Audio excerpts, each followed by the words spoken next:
It's the Score North Twin Show.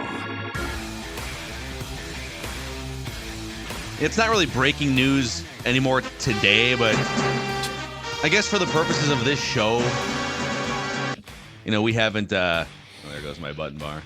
My button bar's crapping out. It's probably for the best, so I can't bombard you guys with sounders here. But some major shakeups in the Twins TV situation. There's a lot to talk about here, boys. So we'll get to the hot stove stuff maybe later on this week. Again, we did a couple episodes last week, but Twins sent out a press release. Dick Bremer announces. It's interesting, the distinction here, by the way. There's some drama, I feel like.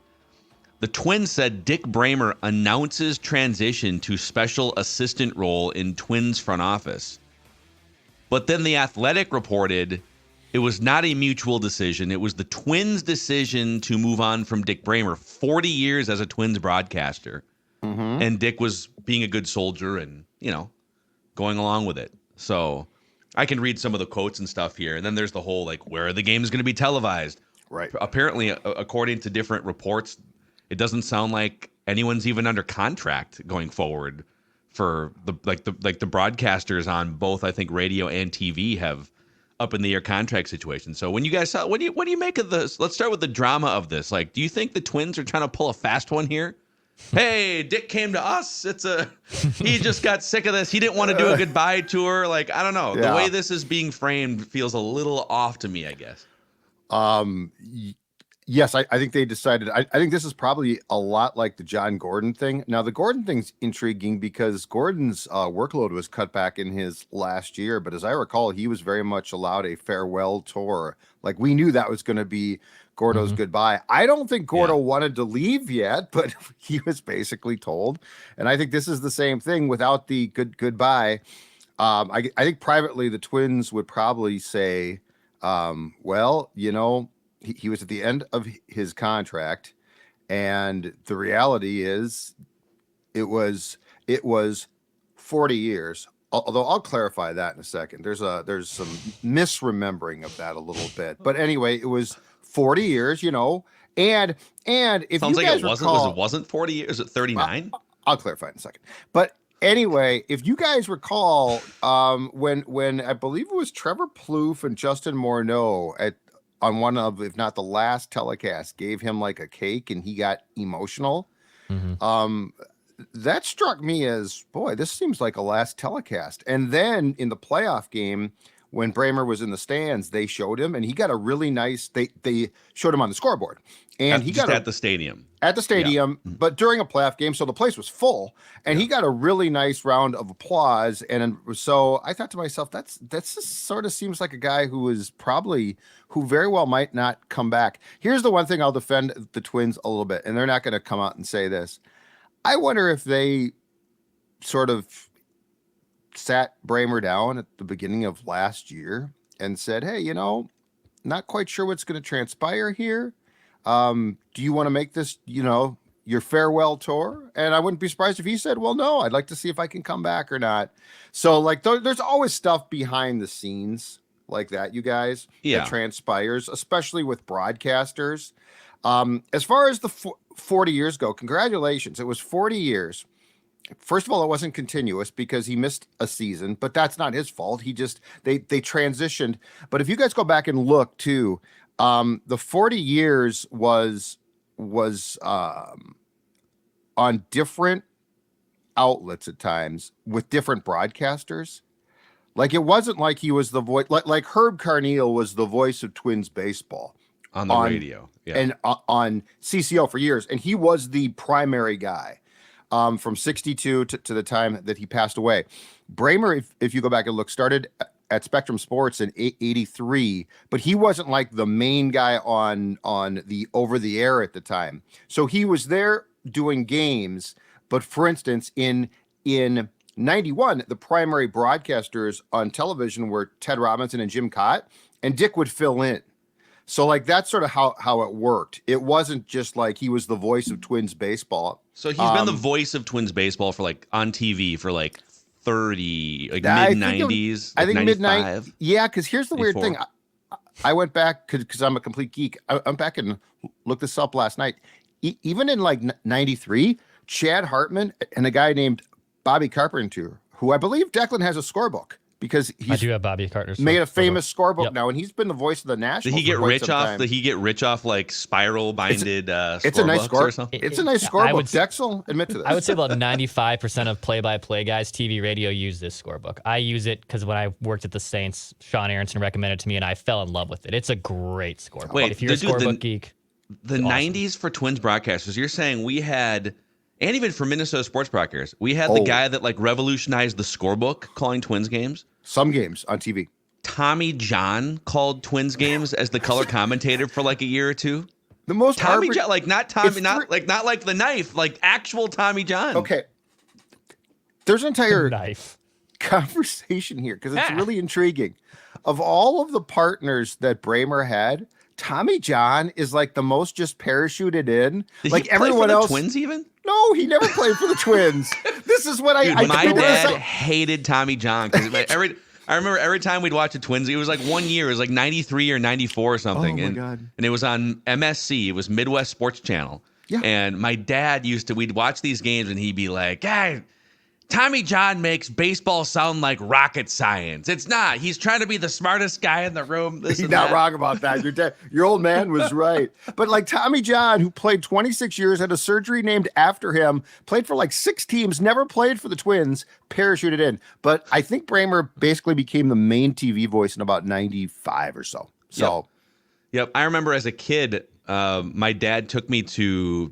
It was somewhere. Was it like the Brown Center in Brooklyn Center, Brooklyn Park area, and there was a big autograph convention happening, and Willie Mays was there. So, like literally, Willie Mays was there signing autographs. no kidding. And so I have family in the San Francisco area, so I have like Giants stuff as a kid and whatever. And so I had like a Giants themed baseball. I stood in line for probably an hour and a half to meet Willie Mays, get his autograph. There's a couple other players there too, like some former Twins. But I remember Dick Bremer was there making an appearance. I don't know if he was signing or what, but my dad and I'm like probably 8 years old, walking through this convention. And I remember meeting Dick Bremer as an 8 or 9 year old. And, my dad, Philip, this is Dick Bremer. He's the guy you see on television. And Dick, and being around him as a 9-year-old for 5 minutes and then listening to him on the TV broadcast and then being around him in the press box for, the last 20 years, he's always like, he doesn't have an off switch. And I'm not saying that to rip him. I mean, like he is a professional broadcaster in the hallway, on TV. Hello, Judd. How are you today? Like he is like honed as a broadcaster. 40 years, by the way, in this industry, whether you're on the play-by-play side or whatever it is, sideline reporting, or whether you're idiots like us that are just giving takes on microphones, that's a freaking long time to be employed by one entity in today's age. So, I mean, hats off to him for just like, wow, dude, 40 years of being able to do what he probably dreamt of doing as a kid, I'm guessing. That's pretty cool. So did Mays sign a baseball for you or something? Yeah, and his signature looked nothing like Willie Mays. There was like something that looked like a T, I don't know what he was going for. But it was a very smooth signature, but it didn't read like Willie Mays. Like Harmon Killebrew has a pure, or had, I should say. Rest in peace, right? He would purposely practice his signature knowing that he wanted to give every single kid that came up to him a memory that if once he passed away, which he has, you'll be able to know who signed that baseball. And so he would very, very meticulously write out Harmon Killebrew in cursive letters. So pretty cool. Yeah, Willie Mays. I was a big autograph geek back in the 90s, late 90s. I was when I was a kid. 2000s. Yeah, that's awesome. Yeah, only at like Twins Fest. I think the coolest one I got was like Pat Neshek. Like I've never been a big. He signs a good autograph, actually. He does sign a really good autograph. And then remember they opened Super Targets, and that was like early 2000s, maybe even like 2000. I think they opened. But I was there, and Darby Hendrickson happened to be like signing autograph because they opened this Super Target, in Roseville or just wherever hanging the hell out it in was. produce. He's a hard get in the state. He's a real hard get.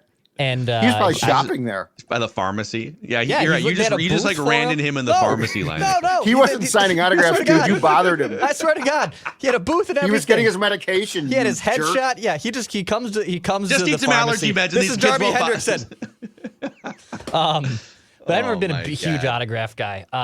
But with Bremer, like, I mean, I grew up as a kid. I mean, yeah, voice of my generation, and so many awesome memories of him calling games. I also am in the belief that, hey, some people move on to bigger and different things. Like John Gordon, to me, some of my fondest memories with my father, who's not here, is listening to John Gordon on the radio. Love it. It's one of my like core memories, just sitting in a garage or a backyard listening to John Gordon call Twins games with my dad.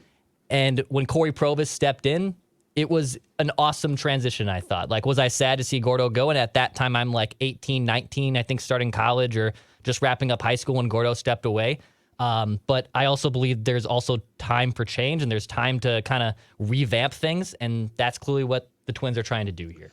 Yeah, it is. There's so many questions here. Okay, we just kind of went off on a side tangent there. So let me go back to a couple key questions here. It was a great side tangent, by the way. The autograph thing is great. Yeah. I love that. So do you think, I'm just going to read you what the Twins wrote and then what the Athletic wrote. Okay. And then what some of I've seen some stuff on Twitter too from reporters. So the Twins and longtime play-by-play, this is from the Twins. The Twins and longtime play-by-play announcer Dick Bremer announced that the club's television voice for the past 40 years is stepping away from the broadcast booth and will transition into a special assistant role within the front office.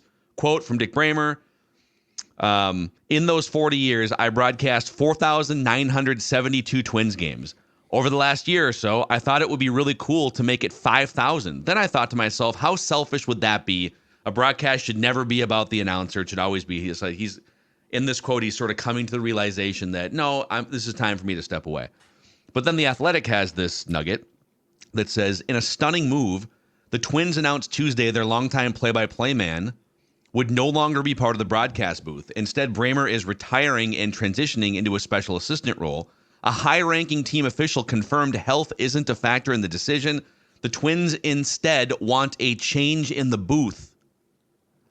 To me, that's very conflicting, though, right? Like, the Twins are framing it as, this is Dick's decision. And then even like in the first part of the Athletic article, it's, that Bremer's retiring, but then 2 sentences later, it's the Twins want a change in the booth. So, I mean, whatever. Like, it is what it is. I think you can kind of read between the lines here. Did Dick deserve, if Dick wanted to do a goodbye season, John Gordon got the goodbye season, Herb Carneal got the goodbye season as a part-time broadcaster, if I remember correctly, back in like the late 90s or early 2000s. Well, Herbie did he did home games exclusively for a long time. I think starting in like 99, because if you recall, it was Gordon and LaPanta on CCO.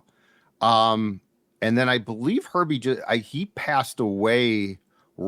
He passed away basically the season before the rights shifted from CCO at the time to KSDP.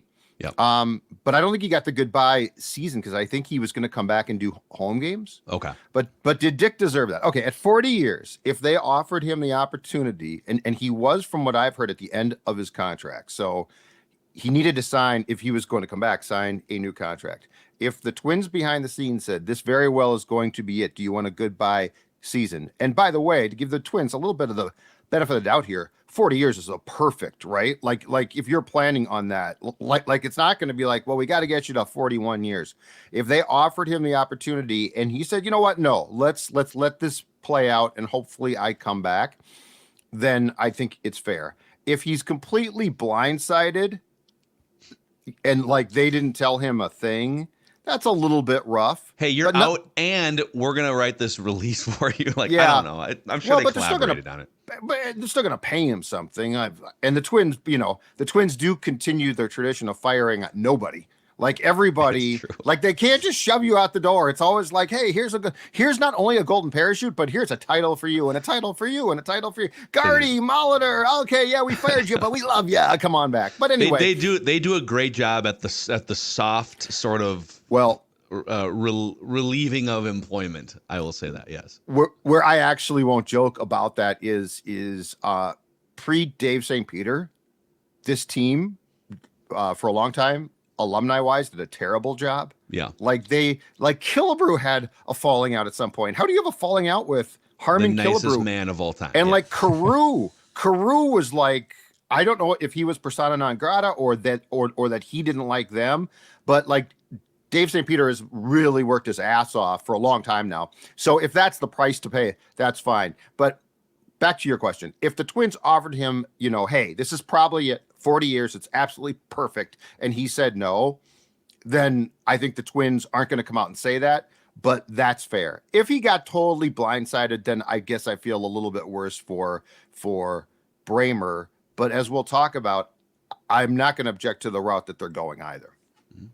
And I know it's not the exact same, but like media people, broadcasters, radio hosts, like all of us, like we're under contract to a degree. And when that contract comes up and there's no renewal that takes place, you don't always just get a goodbye. It's not really how that works. In fact, there's a lot of situations where a lot of talented and awesome, well-respected radio hosts, their contract is up, or there's a gutting that happens, and their last show was a Friday that they thought was a nonchalant show, and they're not back on the air on Monday. It unfortunately, you don't always get to say goodbye like that, and we've experienced that.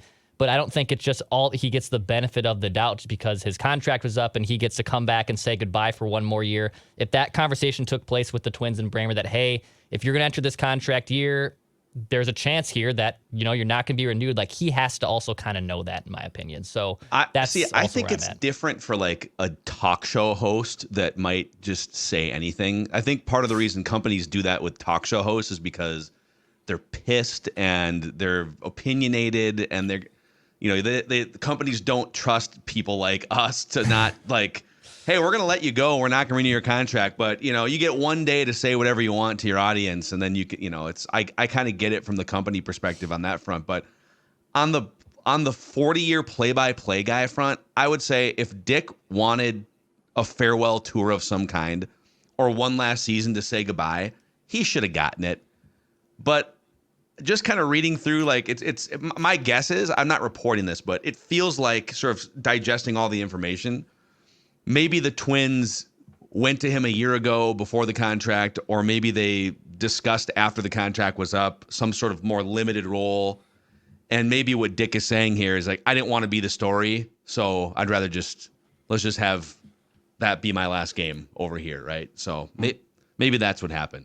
But to Judd's point, I sort of love the blank canvas in front of them now, because the way that people consume games, I think, is changing. ESPN's doing these alternate broadcasts with the Manning cast. They'll put the McAfee show on the sideline of a college football game. Is it the Brave that sometimes will just put like 4 former Braves players with no play-by-play guy in a booth? Yep. It'll be like Players Glavine only. and Frank Coeur, right? Players only. Chipper. Chipper Jones. And the Twins have sort of like, they have found a really interesting and I think entertaining group of former players from the last 10 years. Trevor Plouffe is part of one of the most prominent digital baseball media companies in John Boy. He's an investor. He's a daily host. He did a great job. Now, the Twins tried to fit Trevor into their Bally's sort of format, right? All right, you're gonna be down there on the side, interviewing players after the game, and then they would integrate him into the booth once in a while. Glenn Perkins, Glenn cut his teeth in media on our show, long form radio, opinions, all that stuff. Morneau's a little more dry, but when you're in there with the right pairing, right, he's got knowledge. He knows what he's seeing. I think, and I know you guys probably agree with this, Corey Provis transitioning from radio to TV, if that's what happens, would be a perfect straw that stirs the drink, either with one other player or if it was a multiplayer booth, if it was like Provis, Glenn, Morneau. Maybe it's Trevor Plouffe when they're on the West Coast. Trevor May just retired. I think he lives in Seattle. So they've got like all these West Coast road trips. Would he want to do something? And Provis, younger than Bremer, right? He's doing stuff on Big Ten Network. Provis is ready to do a national TV gig at some point. He's already doing Big Ten Network basketball and football. So, that's what I'd love to see happen, man. Corey Provis steps in, get some of these like 2010s former Twins in there and have some fun in that booth.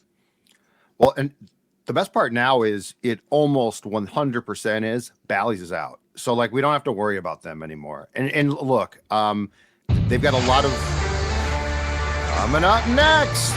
We spin another loss and we spin it hard. Well, there's still going to be spin though, no matter what, right? Well, there will be. But the point is, I think we're going to remove it. It's very clear. And yes, teams influence broadcasts. I'm not naive enough not to think that, but Bally, it's just very clear, and Fox Sports North had this a little bit too. I feel like Bally has taken it over the top. That there is a assumption going in that unless you tell us, we are going to do everything we can to make the team look good, to the point of where like your pre and post game shows are meaningless because they don't really break things down. They just try and they're basically just propaganda shows. Now the Timberwolves games are different in the sense that Michael Grady and Jim Pete are, like, to me, the gold standard of what you want. So what I'm assuming is this: the Twins are going to have a platform, probably assisted, if my guess is right. MLB will assist them in launching something. But gone are the days of you have to start your own Victory Sports. You don't need ancillary programming. In fact, you can just basically put the games on. I think when the Padres left Bally in the summer, they basically had a standing channel on cable and satellite that said Padres baseball up next, and then they would start the game. Yeah. And so I think what we have here, to use your word, is a blank canvas that's going to allow the Twins to control things.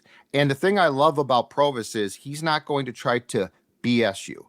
He's good enough. And if you guys heard when Bremer missed, I think it was like second and third games of the season against the Astros because of COVID, and they moved Corey from radio to TV, and it was Perk was in the camera well. So he was supposed to do, like the occasional check-in. And I think Justin was in the booth. And Corey seamlessly incorporated them both. Yes. And he didn't. And here's the thing about Corey that's different than Bremer. Bremer would try to, do traditional play-by-play on TV. In 2023, completely unnecessary. You don't need to do play-by-play. Yeah, like if something big...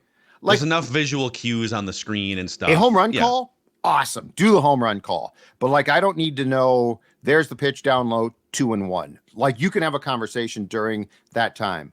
Corey, I think, will incorporate elements of what you want in a telecast, which is not over the top, but honest conversations that incorporate, like when you have, and this has been my thing going way back, when you have Justin Morneau and Perk, you got, like us, we got a ton of questions.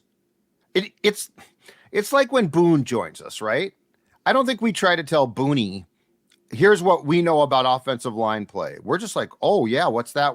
And Corey does that. Sure. I think that this might, what I want is a cross between a baseball game with some information play-by-play, but what I really want in 2023 is more of a talk show. You want to be entertained. What's going on. Entertained and informed. Sure.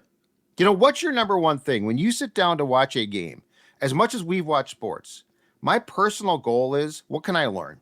Like, what don't I know? Because these people know more than me. I know that. Yeah, I think what I love about just like what former athletes can bring to the table is insight that you wouldn't get as just a regular fan, right? So to your point, inform me on what's happening, what could happen.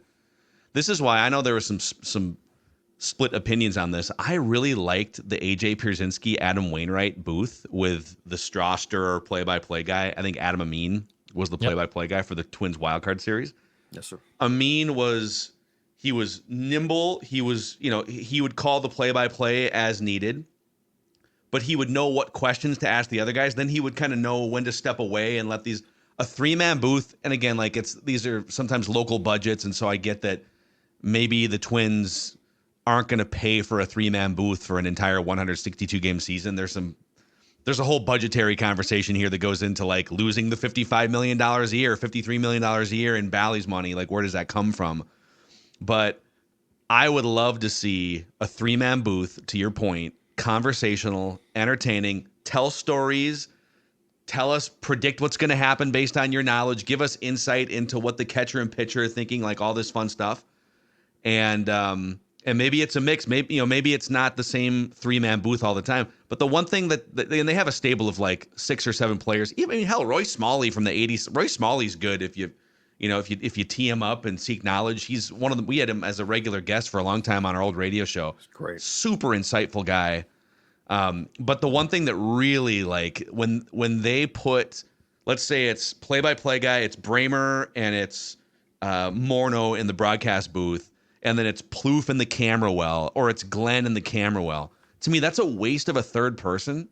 Unless he's getting so much more information by being in the camera well because he's next to the dugout or something. Right. But I would rather just have those three guys in the same booth yucking it up like a talk show. And now you're eavesdropping in on, almost like eavesdropping in on a podcast or something. And oh, by the way, there's a walk, runners on first and second here. This inning is starting to build here, right? Like the play-by-play should almost be an oh, by the way, I think, when you're watching on TV. Radio, totally different because you got to describe what's happening. But there's a huge opportunity here, I feel like, going forward into sort of the modern era of Twins TV coverage. And I like listening to John Boy because what they do is, they do those watch parties, which is pretty cool. And they entertain me. Like, I love watching their YouTube channel, mostly just to get some baseball knowledge, but like it's fun watch them play the Immaculate Grid. It's fun watch them make up these random games. And I think broadcasts are honestly heading towards more of that. It's not just, the rigged play-by-play man and the color commentator who was a former player.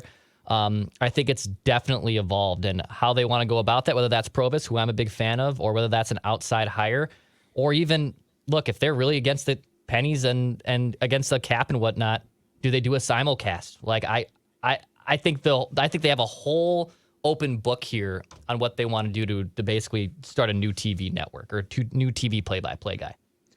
Yeah, it's going to be. Do you think, are there any other names? I mean, Provis is the obvious. What they could do is Provis to the TV side would just be the easiest, smoothest internal transition.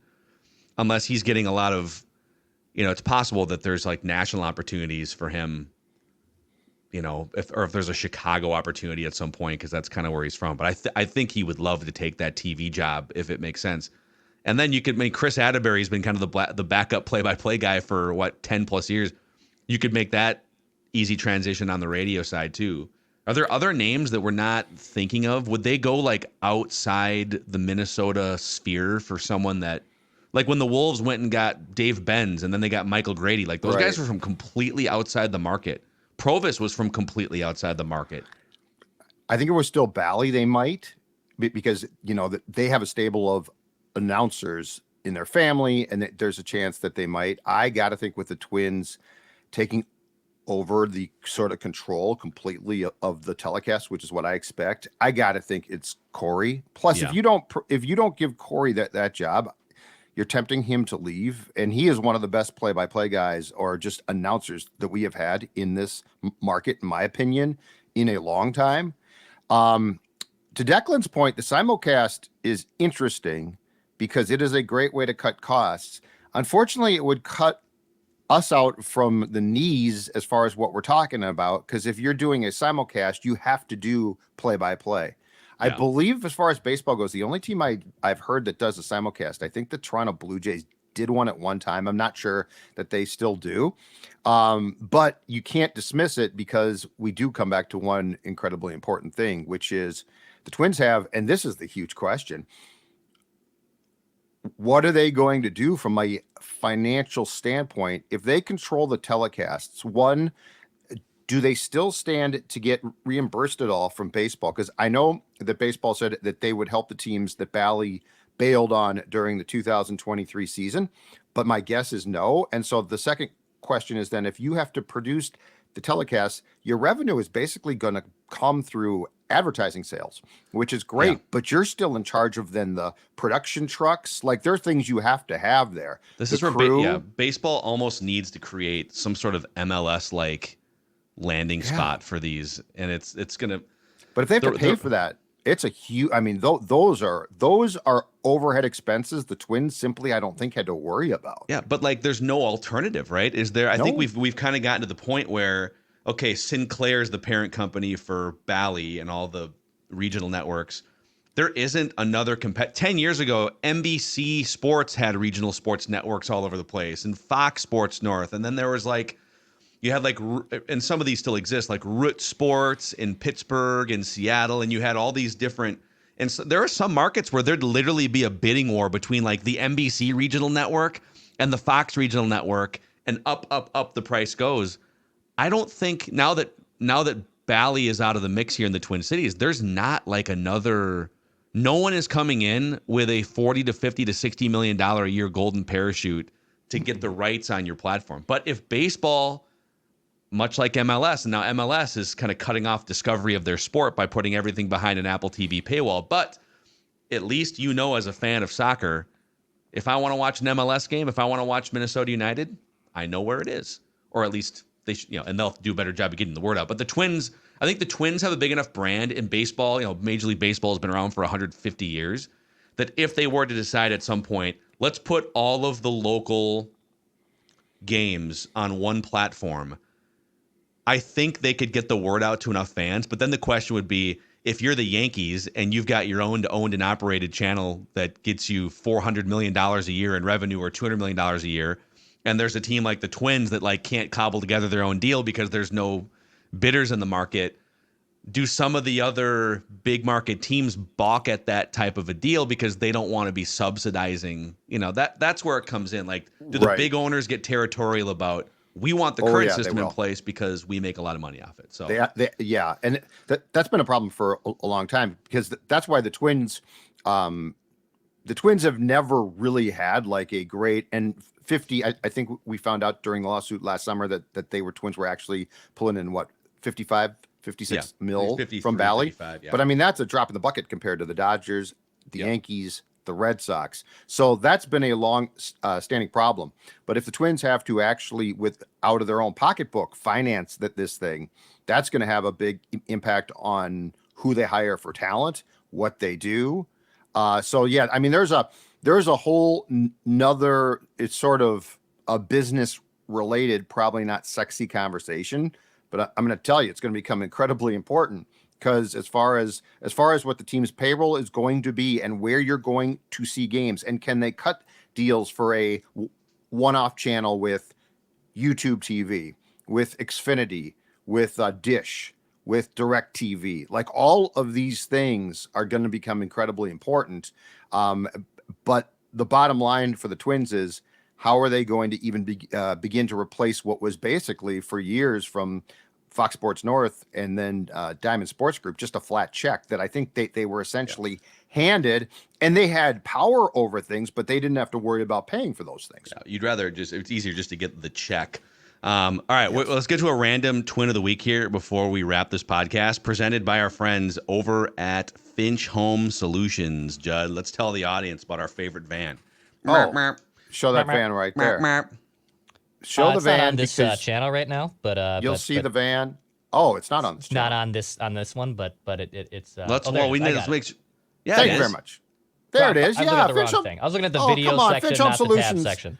Finch Home Solutions everywhere. That's my friend Cody Finch, and I'm going to tell you right now, Finch Home Solutions, projects big or small, they've got your back. And when it comes to the electrical issues in your home, they are going to take care of them. They are fast, they are courteous, they're professional. And you know what is great? They're straight shooters. They're going to come to your house and they're going to tell you exactly what needs to be done, and not more, not less. And so if you want an honest resolution to problems electrically in your home, and by the way, there is nothing more important, and unlike some projects, this is not a DIY situation. These are things that need to be fixed, and fixed correctly for the safety of your family. Go to finchhomesolutions.com. That's finchhomesolutions.com. Their site has been redone. It's great. In fact, you can go on there right now and you can put in what your needs are, and the service call will be dispatched to your home before you know it. finchhomesolutions.com. Also, a shout out to our friends at Burger Press and Shawarma Cart in Edina. This place is delicious. So owned and operated by homegrown Minnesota sports fans,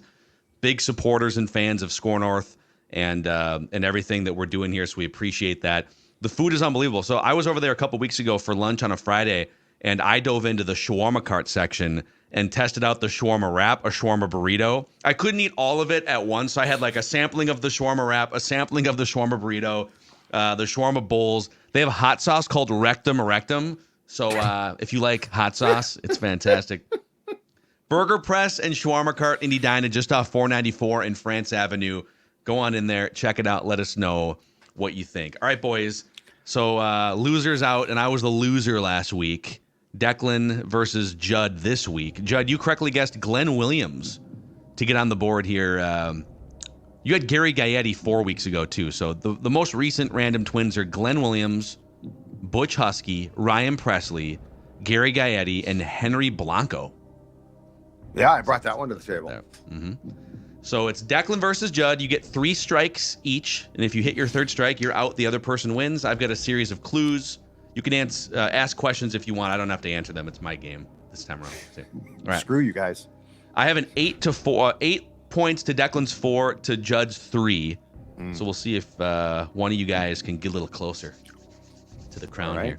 It's our chance. This random twin had 4 career Major League Baseball plate appearances. Oh, I love what you're doing here. I got to just hat tip to you right now. Mm-hmm. Hat tip. He did play in 276 minor league games.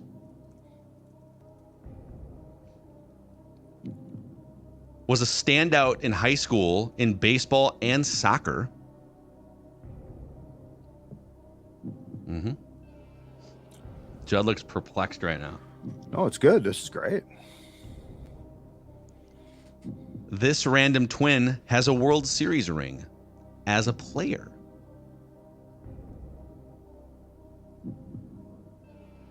That's right. It's a champion. A world champion. With 4 career plate appearances, Mm-hmm. but a lot of minor league experience. Mm-hmm. Okay. This random twin once picked up a win in the World Baseball Classic. Wish I watched it. Now I wish I watched the World Baseball Classic.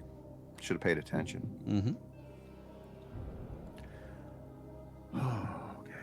4 career plate appearances, but he could have In 2002, this random twin was named College Baseball First Team All-American by the Jewish Sports Review, along with future major leaguers Super Sam Fuld and Adam Greenberg.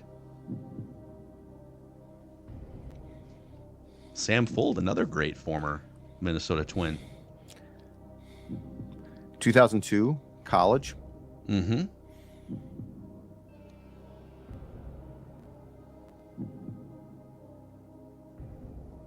This is great. This He has a random Series. twin Yeah. was part of We've had more. 7, I believe, 7 organizations in his professional baseball career, including the Twins, obviously. Obviously. He would have had more than 4 plate appearances. Yeah. Let's make I sure. know. I thought there was an 8th. You know what? Yeah, there was an 8th. Oh, changes everything.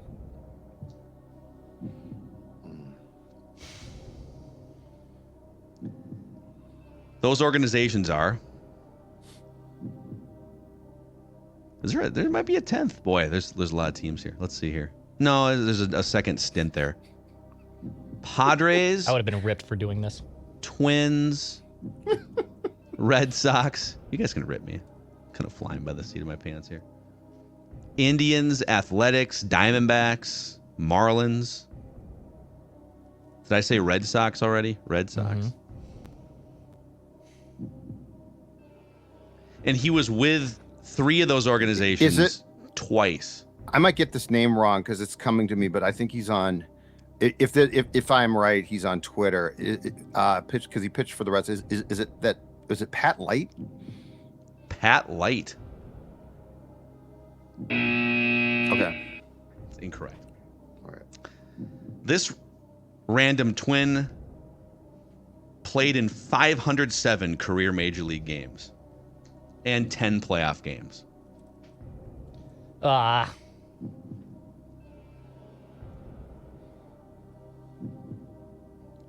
No, 2002. That's too early.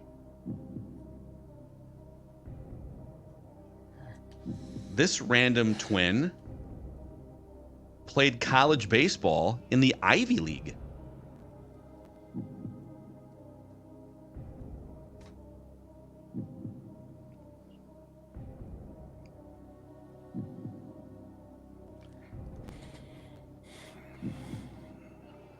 This is great. The Ivy League. This random Twins career was thought Craig to Breslow? We have Oh, that's Craig a great Breslow, guess. yeah. That's a great It is guess. Craig Breslow. That's Craig Yes, Breslow. God Craig bless it. be the new Red Sox chief baseball officer who beat out Thad You Levine pulled the for that right. job. You pulled the Presley. You pulled the Presley. Oh man! Love Wow. Craig Breslow. Back-to-back wins for Judd here on Random Twin of the Week. I'm back. Oh man, that's the 4th career victory for Judd in Random Twin, tying Declan with 4. It'll be Declan's turn to torture us next week on this segment. All right, we got to go here. Congratulations to Judd here. Congratulations to Craig Breslow. Dick Bremer, Picking 40 up years. Dick Bremer, 40 years. And we'll see what happens with these Twins TV broadcasts. How about Phil See you Mackey? guys. Play-by-play voice of the Twins. I would love that job. Absolutely.